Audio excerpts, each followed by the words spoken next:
Hey, do you guys want to buy a kingfish? You want to live in a crazy house even though you're not crazy? Are you in the market for two-headed monsters? If you just like listening to Mohr Stories every week, then you can help me out. Go to my website, jmohr.com, and click on the Amazon link on my website. If you're going to be shopping at Amazon anyway, why not help support Mohr Stories at the same time by going to jmohr.com, jaymohr.com,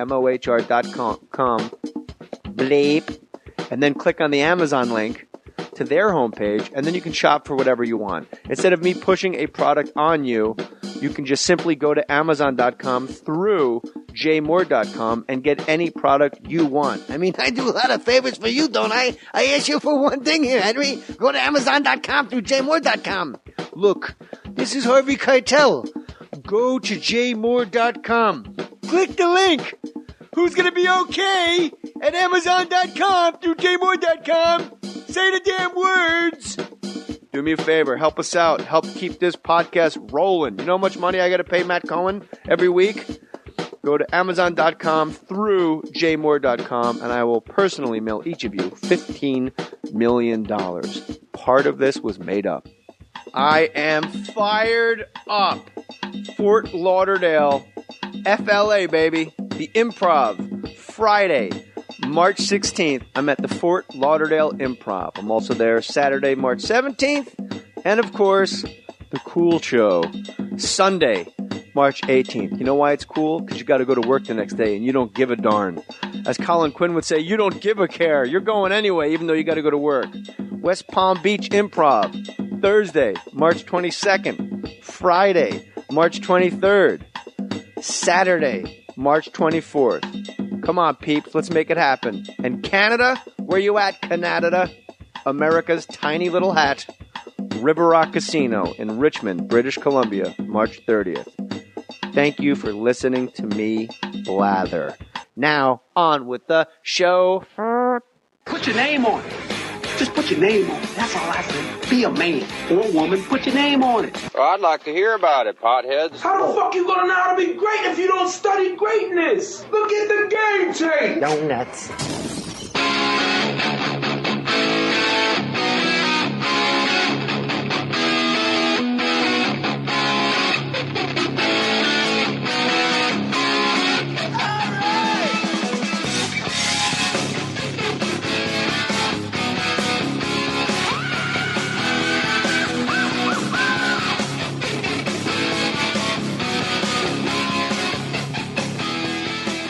Hey, everybody, I'm going to be in St. Petersburg, Florida at the Mahaffey Theater. Is that how you say it? You tell me. March 15th, St. Petersburg. Hey, when you coming to St. Petersburg? Now. Right now I'm coming.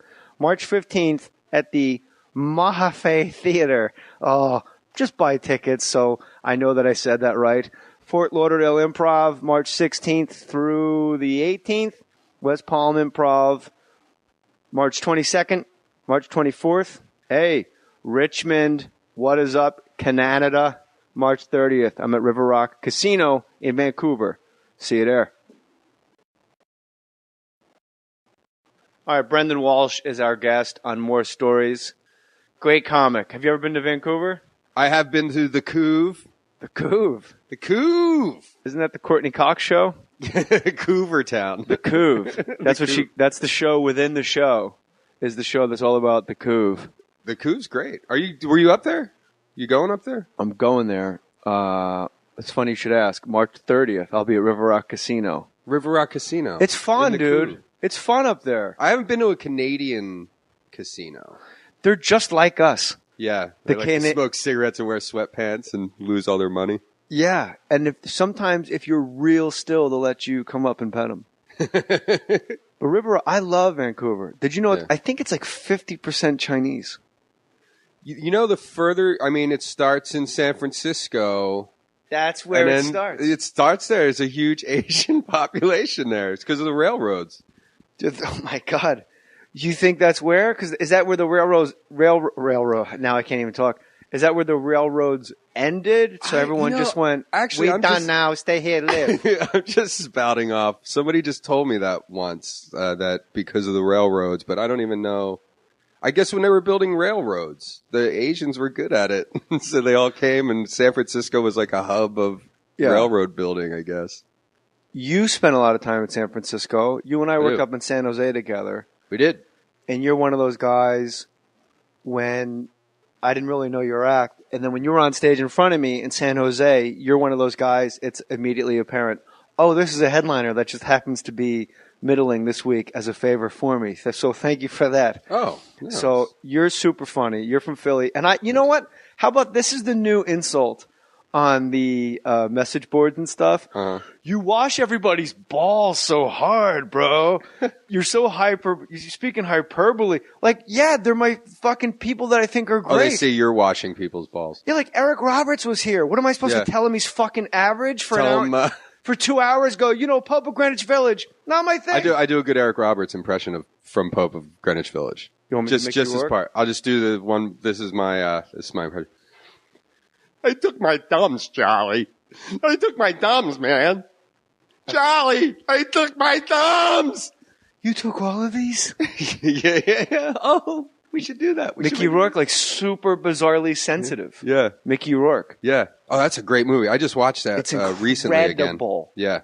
And he's oddly, like he's not worried about the loss of his thumb. Yeah. He's worried that he took all of his painkillers. You took all of these? Yeah. I didn't rape his daughter. I didn't spit in his fat fucking face. I took money from him. They took my thumbs, man. That's the Uncle Pete. Yeah. Oh, yeah, that's such the a good new movie. insult on the interweb. That you is, bro, dial back the compliments. You're waxing everyone's ball.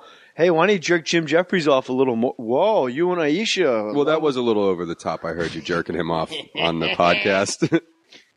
Sounded like you gave a good handy, though. I do. Yeah. I give an exceptional handy. I'm a giver. Gentle, lubed. You're a guy that, we were in San Jose, and there's few guys. You never really go out and watch the guys in front of you. Yeah. I do, I'll watch them once just to make sure they're not going to step on my dick on stage. Like if there's, just to make sure they don't have some whole bit about the, anal gaping or something, that I'm going to talk about. Yeah. But you can tell pretty quickly which guys are funny and not too. Like if it's just some like guy who's just got a chumpy act, then it's like, okay, this guy's not going to fucking. You're one of the few comics I've seen. I'm always a little amazed with comics that have cliff notes for their own act. Mm-hmm. But you're one of the only guys I've seen with cliff notes. But you'll have like a 20-minute set, and then there's another 20-minute set, and then there'll be like a 10. The analogy I always use about stand-up when you're just going, it's like those old switchboards, those telephone switchboards where you plug the wires into the holes. Mm-hmm. But your last 4 minutes, you got those 4 holes as like a safety net. And then you just play. Yeah. And you're a guy like for 14, 15 minutes, I watch you every night just really just go way out and come back. And you talk about Fleshlight, you talk about celebrities, you talk about all different stuff. And then, you want to get off on a big laugh, so you'd have like your bits. But you were like one of the few guys that I actually saw with cliff notes, but it was actually like entirely different stuff. Yeah. What do you mean by cliff notes? Like the little list? Well, just like bullet points, like a list of like your set. Yeah.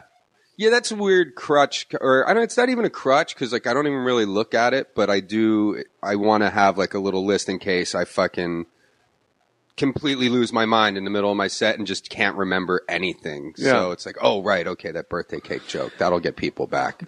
Oh, my God, I love that joke. I love that, too. I think about it every single time I'm at Gelson's or Ralph's, depending on your social status, listening to this podcast. You know what? Let's go. Since we got a lot of gigs coming up, let's go ancillary and a lot of disposable income. When I'm at Gelson's, yeah, man. When I pull up in my your Hummer limo. My Hummer limo with a hot tub. How do they keep the water from spilling out in a limo you just with a hot gotta drive tub? Real slow. Is that the trick? I guess so. If you stop short, you sloosh all the water out. Sloosh. Wow, perfect.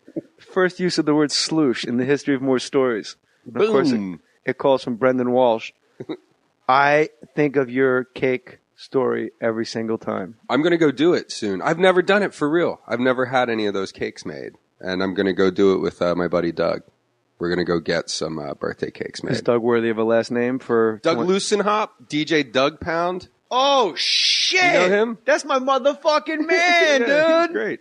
He edits Portlandia and the Tim and Eric show and does all that Tim and Eric stuff.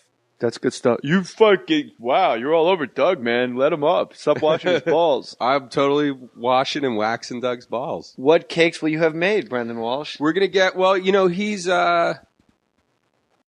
writing some kind of article. It's for some project he's doing, Joke Busters or something. I probably shouldn't give too much away because I don't know. It's his thing. But we're going to get the main one is to see if we can get a guy to write on the cake. People who make birthday cakes for a living have shit for brains.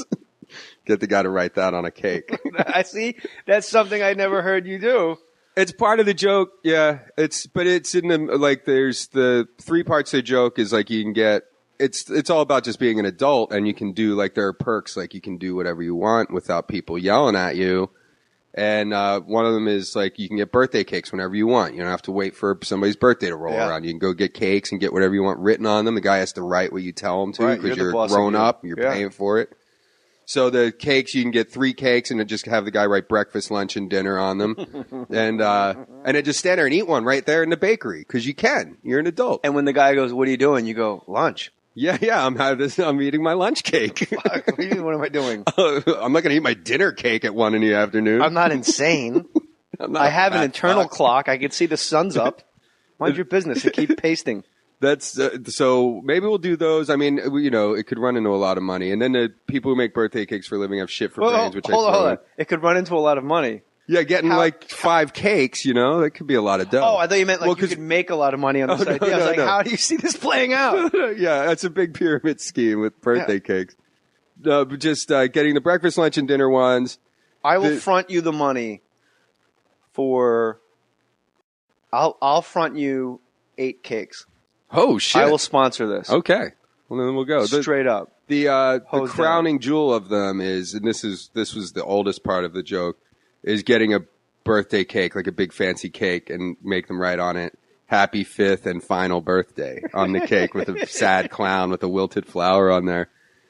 Because that's just so, so baffling. Like, it'll make everybody sad, but they won't know, because it's like, you don't know, it's like, well, 5th and final birthday, like, is the kid gonna die, or are you just gonna stop celebrating birthdays for him? What if it's not a sad clown, and it's just like everything's exactly super happy? Like it's just a Nemo cake. Yeah. Like there's no tipping the sadness of the situation with like happy 5th and final birthday exclamation point. And like super fired up clown. Yeah. Like juggling, standing super happy clown. Reading the obituary. Good for you. Yeah, reading the paper and his hat's a little off his head because he's so surprised at what he's reading. There you go, yeah. It's like up in the air a little bit. Those people, a lot of those cake people have, especially, wedding cake people, they have like fine arts degrees from college. Oh, yeah? It's like a super impossible job to make wedding cakes because one mistake every week. Right. Come on, you watch Cake Boss. Well, they have TV shows. You know what? I've never seen a second of Cake Boss. The entire television landscape are midgets and cakes. Yeah. That's all in it. And then one shitheads. show, midgets making cakes. Is that a real show? The Little Chocolatiers. Get out of here. For real? Are you serious? Yeah. I haven't seen it. The Learning Channel is just... I know they're out of control, but I didn't know that they combine midgets and cakes. I think they have a very tiny Rolodex that they go through with little tiny letters. That's a real show? Like E.E. Cummings' lowercase font. The Little Chocolatiers? I'll look it up right now, but I'm positive that's the exact... Right now, some guy's on an elliptical in Bakersfield going, yes, why? You got to look that up? You brought it up. Yeah, the Little Chocolatiers. I know they had that show called like My Weird Addiction or something. I saw a couple of those where like a woman ate sofa cushions. Yeah, chalk. Yeah. You have the weirdest addiction. Honestly, out of all comics that I've met, you probably have the strangest addiction I've ever. I don't think it's that weird. The Little Chocolatiers. It's the Hatch family. The Hatch family chocolates returns to TLC with the series Little Chocolatiers. Yeah. So there you have it. Then. God damn it. I'm already swamped. I'm already up to my eyeballs in paperwork. I'm already up to my paperwork and eyeballs. I'm up to my paperwork and eyeballs, and I sat on my reading glasses before I sat down to listen to this thing. Now I gotta watch midgets making cakes. Why don't you talk about it's not my place to talk about your personal addictions before we get into your whole thing. I mean, it's not going to go Gary Goldman's route. Don't worry, everybody listening. Oh, fuck this shit, man. It's not going to be another therapy session. Okay. But you are on the Bone Zone on the Death Squad label. That's your podcast, right? Yeah. And who do you do that with? Randy Lidke and Davey Johnson are my two sidekicks. Is that his real name? Davey Johnson? Yeah. Yeah. Isn't that the manager of the Mets? I know. Canada, America's tiny little hat. River Rock Casino in Richmond, British Columbia, March 30th. Thank you for listening to me blather. Now, on with the show. Put your name on it. Just put your name on it. That's all I say. Be a man or woman. Put your name on it. Well, I'd like to hear about it, potheads. How the fuck you gonna know how to be great if you don't study greatness? Look at the game tape. .com. Say the damn words. Do me a favor. Help us out. Help keep this podcast rolling. You know how much money I got to pay Matt Cohen every week? Go to Amazon.com through jmohr.com, and I will personally mail each of you $15 million. Part of this was made up. I am fired up. Fort Lauderdale, FLA, baby. The Improv, Friday, March 16th. I'm at the Fort. Hey, do you guys want to buy a kingfish? You want to live in a crazy house even though you're not crazy? Are you in the market for two-headed monsters? If you just like listening to Mohr Stories every week, then you can help me out. Go to my website, jmohr.com, and click on the Amazon link on my website. If you're going to be shopping at Amazon anyway, why not help support Mohr Stories at the same time by going to jmohr.com, jaymohr.com, bleep, and then Lauderdale Improv. I'm also there Saturday, March 17th. And, of course, the cool show, Sunday, March 18th. You know why it's cool? Because you got to go to work the next day and you don't give a darn. As Colin Quinn would say, you don't give a care. You're going anyway, even though you got to go to work. West Palm Beach Improv, Thursday, March 22nd. Friday, March 23rd. Saturday, March 24th. Come on, peeps, let's make it happen. And Canada, where you at? Click on the Amazon link to their homepage, and then you can shop for whatever you want. Instead of me pushing a product on you, you can just simply go to Amazon.com through jmohr.com and get any product you want. I mean, I do a lot of favors for you, don't I? I ask you for one thing here, Henry. Go to Amazon.com through jmohr.com. Look, this is Harvey Keitel. Go to jmohr.com. Click the link. Who's going to be okay at Amazon.com through jmohr.com?